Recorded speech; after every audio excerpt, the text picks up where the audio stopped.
Sash here with the daily message. No thought, no word, just action. Even as I write this, there are thoughts and words. Yet the universe will always speak in ways you can understand, even if words are such a limited form of communication. Humans take pride in words. The huge variety we have, with all the different types of intricate literature, gives a sense of superiority over other life forms, a feeling very advanced. Yet most of the time words barely point to truth and don't even come close to highly functional logistic communication. We do not know any better than the use of words, and we have been trained to use words from birth, so most of us can't imagine a better way. Words are a plague to the mind, the primary language of the ego, and this is what diminishes creative thought. Thought is extremely dysfunctional when identified with words because the ego tries to use words to understand itself.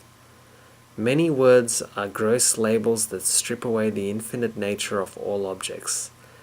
An ego identified with words will deeply struggle to know itself through words because words do not come close to describing a feeling. While it may seem like a breakthrough when you identify a conscious state with a word, it is only because your ego feels like it knows who it is.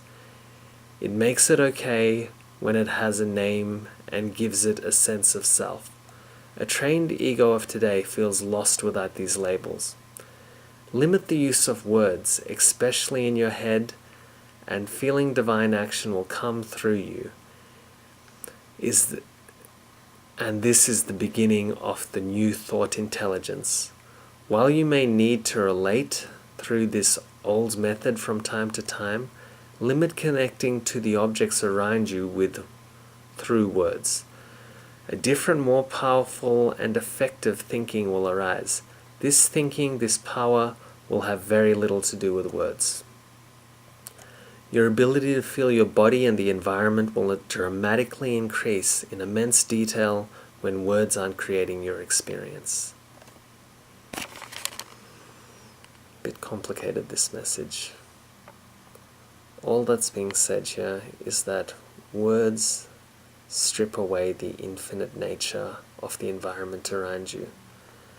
And while when you start to move away from words, you are in the minority, so therefore you will still need to use words to relate to other people, at least when you're in your own company and presence, and even around others, and especially in your head, limit the use of words and start allowing a new intelligence to come through you that observes at a much greater detail what is actually happening in the environment.